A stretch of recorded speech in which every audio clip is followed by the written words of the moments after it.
Hello everyone, this is Serious Trivia, and today we're back with another episode of What's That Item? And today we have the Imperial Jade Seal. So this item has been in the game since launch. You can have it starting out as Sun Jian's faction, whether you play the 190 campaign or if you play Sun Ce's faction campaign in the 194 for A World Betrayed. And it's an excellent item in game that provides you 10 points of authority, 25 prestige points faction wide, 8 satisfaction to faction wide if the character equipped with this item is your prime minister, heir, or faction leader, and finally plus 3 morale when defending faction wide if the character equipped with the item is your prime minister, heir, or faction leader. And the flavor text in game says this is the symbol of imperial strength and stability, but not its guarantor. So this item is a very, very interesting item and one that plays a huge role in the Romance of the Three Kingdom novel and the course of Three Kingdom history and beyond. So in this episode, we're going to be talking about the history of this item and its impact. So this item, if we translate it to Chinese, should be what's called a 传国玉玺. Now, 传国玉玺 here doesn't directly translate to Imperial Jade Seal, as 传国 here means succession of a country. So technically this seal is one that is passed on from generation to generation to demonstrate the succession of the dynasties. And Yu, the third character here, means jade. It's the material used to make such seals. And Xi is a special term for a seal that is used by only the emperor.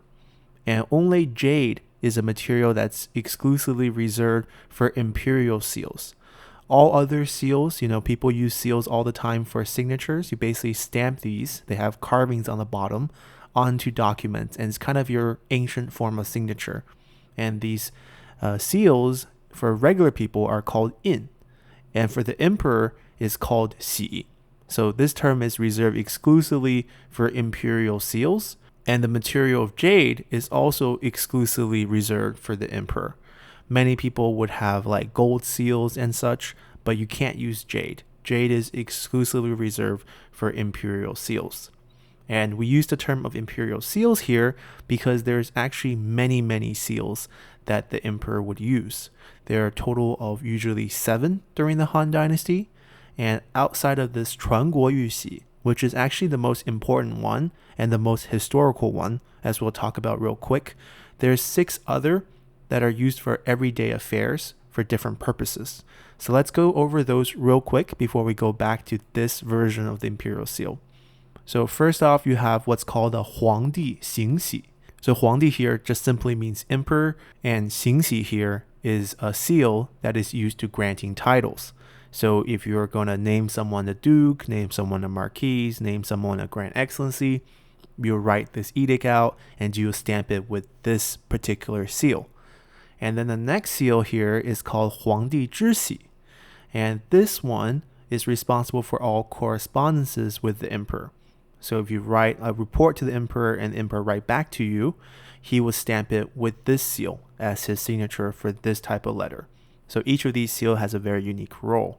And the third one is called 皇帝信玺. And this 信玺 is reserved exclusively for military use. So if the emperor is summoning an army to go fight somewhere or commanding a general to garrison a certain position or basically giving any sort of military command directly from the imperial court, he will be using 信玺 as his signature on those documents.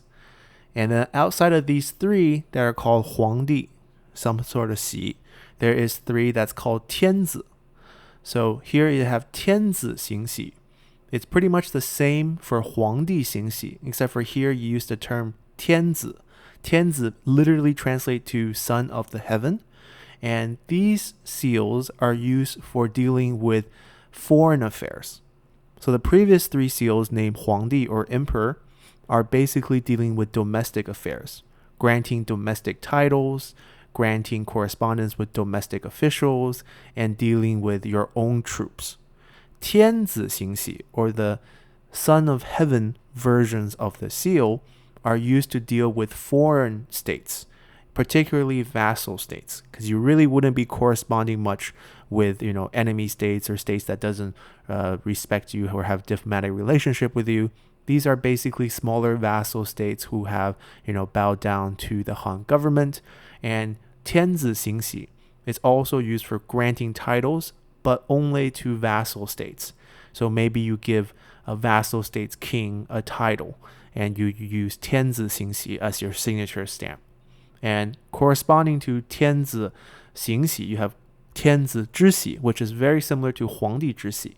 These are signature seals for correspondence with those vassal states. And then finally, you have a matching one called 天子信喜. And this, once again, is to deal with military commands to vassal states. So basically, if you're summoning a vassal state to come help you, you're trying to basically recruit their army for your cause, you send them a letter with this seal on it. Now, whether they respect it or not, it's a different question, but this seal validates that this command comes from the emperor. So these 6 seals are used for everyday affair. They're less decorative, they have different looks, and they're not very valuable. The one that is most valuable, once again, is our 传国玉玺, or the Imperial Jade Seal in the game. This seal has a very, very long history. It was created at the end of the Warring State period when the Qin conquered the 6 other kingdom and united China and created the dynasty system for the first time. And Qin Shi Huang, or the first emperor of the Qin dynasty, used a piece of He Tian Yu, or a very valuable jade, to carve this seal. And he had his prime minister, Li Si, write under the seal, or carve under the seal, 8 characters using what's called 鸟兽文, or basically bird-beast script, where you will use pictures of birds or beasts instead of strokes to write out characters. Is a little more ancient form, more like a pictogram look. And this is what the bottom of the seal would have looked like. Now, this is a modern rendition because you don't have the seal anymore. The seal was lost at the end of the Tang Dynasty. But when the seal was created, they basically carved this onto the bottom, and then you will put it in some sort of ink, and then you will stamp documents with it. And these 8 characters here says 受命于天，既寿永昌. And these 8 characters means 2 different statements. The first 4 characters means being granted the mandate by the heaven. And the second 4 character means, thus we hope the citizens live long and the country remain prosperous for eternity. So it's kind of this mandate feel. And that's why this seal was very valued by all emperors from all the dynasties, because you have this statement on the bottom, basically from the creation of the dynasty system, saying that this was a mandate given by heaven, and that's why everyone tried to get it. So this seal was created during the Qin dynasty. It went on for 2 generations. And when the Han dynasty destroyed the Qin dynasty and Liu Bang took over, he got the seal and then passed it on generation to generation for the Western Han dynasty, until you had Wang Mang's rebellion in the middle, where you had a Xin dynasty. And during that period, Wang Mang actually forced the Empress Dowager, who had a child emperor who was 2-year old. It's basically a regent that took over for a few years, about 13 years in the middle of the Han dynasty. And he asked the Empress Dowager to hand over the seal. And at that moment, she got angry at him and didn't want to hand over the seal to this regent who was basically rebelling. And she threw the seal down onto the ground out of rage. And that action cracked one of the corners of the seal. And this corner was replaced by gold. It was basically attached gold to this jade to kind of complete it. And the game actually had this correct in its trailer when it first came out for Sun Jian's trailer, where we see that Sun Ce is handing Sun Jian this seal with a corner that's missing and replaced by gold. You see that on the lower right. Now, obviously, this trailer has a few other mistakes. For example, Sun Ce wouldn't be here handing this seal to Sun Jian, as he was not in the army with his father at the time. But a few things about the seal in this image is very correct compared to the in-game item image, which doesn't have this corner shown. Maybe you can think about it being behind the corner, but a few other things that's wrong with the image in-game for the item is that it has 1 dragon on top of the seal. But the actual seal itself should have 5 intertwining dragons fighting over on top of the seal. So it's missing a few images here, but then if you look at the trailer image, the top of the seal is more two-sided, where you have two dragon heads on both sides, and that's actually more accurate with the historical description, where you have two north-south facing dragons with a couple other dragons in the middle, and they're all intertwined and battling in the top of the seal, and the gold corner. So very, very accurate picture here in the trailer.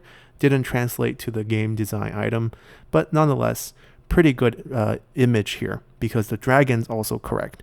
So the Han Dynasty dragon or the Qin Dynasty dragon, basically all drawings of dragons before the Song Dynasty had dragons being more creature-like, more beast-like, very short bodies, still kind of looks like a snake. But after the Song Dynasty, dragons become these really long, like snake-like creatures that fly with claws. But before this point, it should be all very beast-like. But going back to the historical aspects of this seal, Wang Mang took it, patched it up with gold. Then when the Eastern Han Dynasty overthrew him, they took back the seal, passed it on all the way to the burning of Luoyang, where the seal was lost in the old capital. Sun Jian picks it up, gives it to Yuan Shu historically, and Yuan Shu declares emperor using the seal, gets killed, right? And the seal is returned back to Liu Xie. Even though Cao Cao was kind of prime minister ruling over the country, the seal was returned to Liu Xie. And when Cao Pi declared himself emperor and abolished the Han Dynasty, he took over the seal and carved in a line of text onto the seal saying that the Han has passed on the seal to Wei. Kind of a cute way to give himself a mandate to replace the Han Dynasty. And after that, when Wei was destroyed by the Sima clan to replace as Jin, Sima Yan took over the seal. He decided to not write any more new text on it because he just felt it's kind of silly. And then following the destruction of Jin, the seal was passed on to the Five Kingdoms, and with all the nomadic invasions, it's very messy. It basically passed its hand all the way to the Tang Dynasty, and at the end of the Tang Dynasty, when the last emperor took the seal into the palace and burned himself, the seal was lost after that point. And even though there were, rumors of, the seal resurfacing during different dynasties, it was basically lost to history and no one knew where it was. So later dynasties like the Ming Dynasty and the Qin Dynasty would cast their own seals and make their own jade seals. And they were also worried that having this one very important seal kind of provided too much central power. So they made many, many seals. I think during the Ming dynasties, they made about 39 different imperial seals and gave them different jobs to kind of dilute the power and value of each one. And it was until the mid-Qin dynasty when they thought it was getting way too complicated. So they set 25 seals as the final number.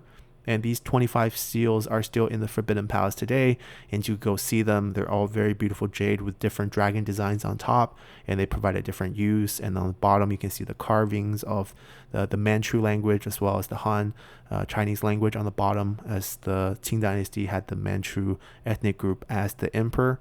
And you can also see the Ming seals, because the key to getting the seals from the past dynasties is you want to destroy the past dynasty, get their seal, kind of saying that the mandate of heaven have been passed on. They clearly don't present any magical power, but it's a very strong symbolic symbol that has been used for the dynasty system all the way since the first dynasty.